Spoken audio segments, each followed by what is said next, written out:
when China announced it had sentenced to death an Australian man held on drug trafficking charges. It marked the latest in a series of incidents that have driven the once strong economic partners bitterly apart. Australia's Department of Foreign Affairs and Trade condemned the decision, saying in a statement quoted by media that it opposes the death penalty in all circumstances. Beijing did not immediately release a statement on the death sentence.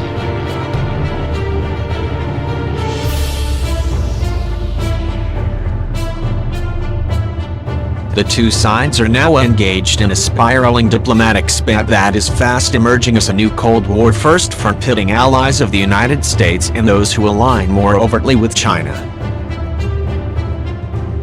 Relations have turned decidedly south since Australia called last month for an independent inquiry into the origin of the COVID-19 pandemic, which by all credible accounts started in the central Chinese city of Wuhan in January before making its lethal global spread.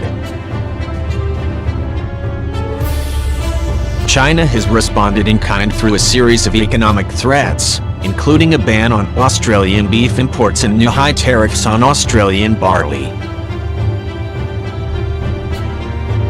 Beijing has also recently discouraged Chinese students from studying in Australia and other citizens from traveling down under as tourists, claiming the country is not safe due to racist attacks against Asians during the pandemic.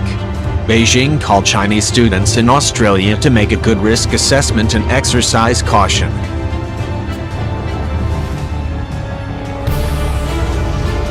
During the pandemic, Australia has seen multiple incidents of discrimination targeting those of Asian descent, the Chinese Ministry of Education claimed without citing any particular incidents or providing any evidence.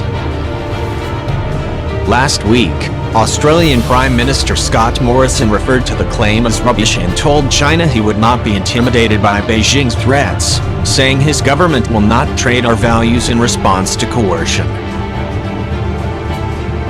It's a ridiculous assertion and it's rejected. That's not a statement that's been made by the Chinese leadership, said the Australian Prime Minister, referring to China's accusation of racism in Australian institutions.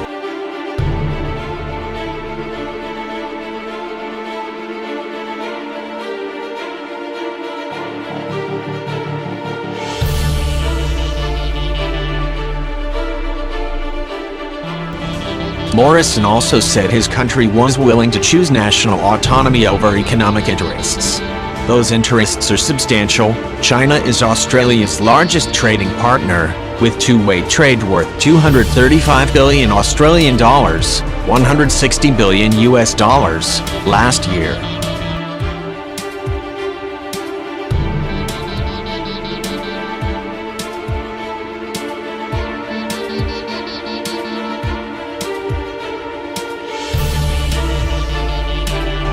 One study has estimated that Australian universities could lose up to $16 billion by 2023 due to the COVID-19 pandemic. International enrollments are down 20% this year, causing an estimated $3.3 billion drop in revenue.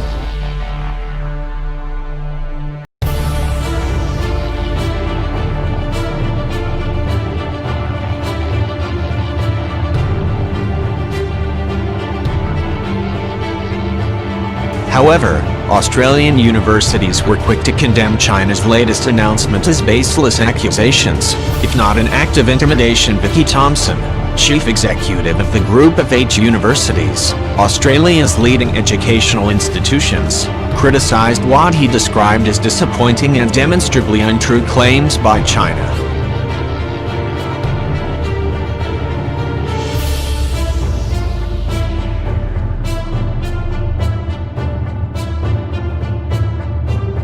Australian university leaders, meanwhile, made it clear that they would reject being used as a political pawn, with the Australian National University's new Chancellor and former Foreign Minister Julie Bishop reiterating, Canberra is one of the safest cities in a country widely regarded as one of the safest in the world.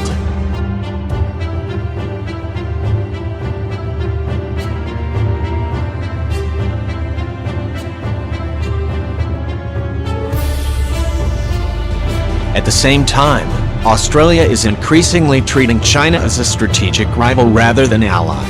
In particular, it is pushing back against China's rising assertiveness in the South China Sea by stepping up cooperation with like-minded powers, including the US.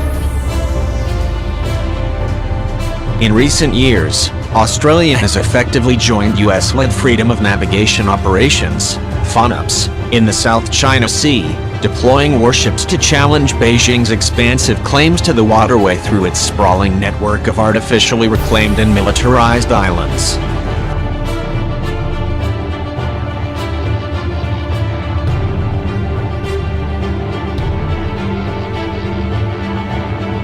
In April, Australia's frigate HMAS Parramatta joined to American warships as part of burgeoning multilateral FONOPs aimed at countering China's claims in the South China Sea. Earlier this month, the Australia leader held a virtual summit with his Indian counterpart, Prime Minister Narendra Modi, where the two leaders signed a new defense agreement, which he said will serve as a first step in deepening of the defense relationship between the two sides in the Indian and Pacific Oceans.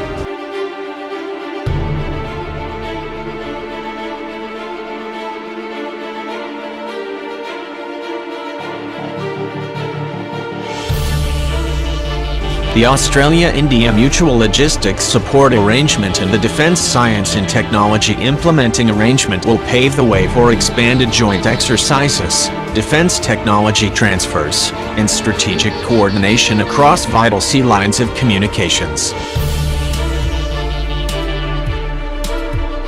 Morrison and Modi announced their shared vision of a free, open, inclusive and rules Indo-Pacific region to support the freedom of navigation, overflight and peaceful and cooperative use of the seas in the virtual summit.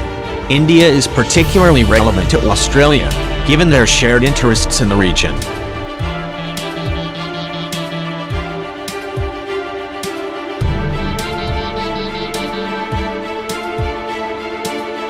In recent years, New Delhi has expanded maritime security cooperation not only with Australian allies like the US and Japan but also Southeast Asian partners such as Vietnam, Indonesia and the Philippines.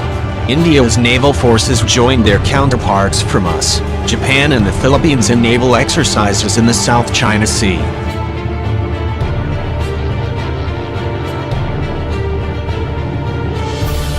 India has been particularly perturbed by China's growing naval presence in the Indian Ocean, as well as potential threats to freedom of navigation in the South China Sea, a key artery of India's Asian trade.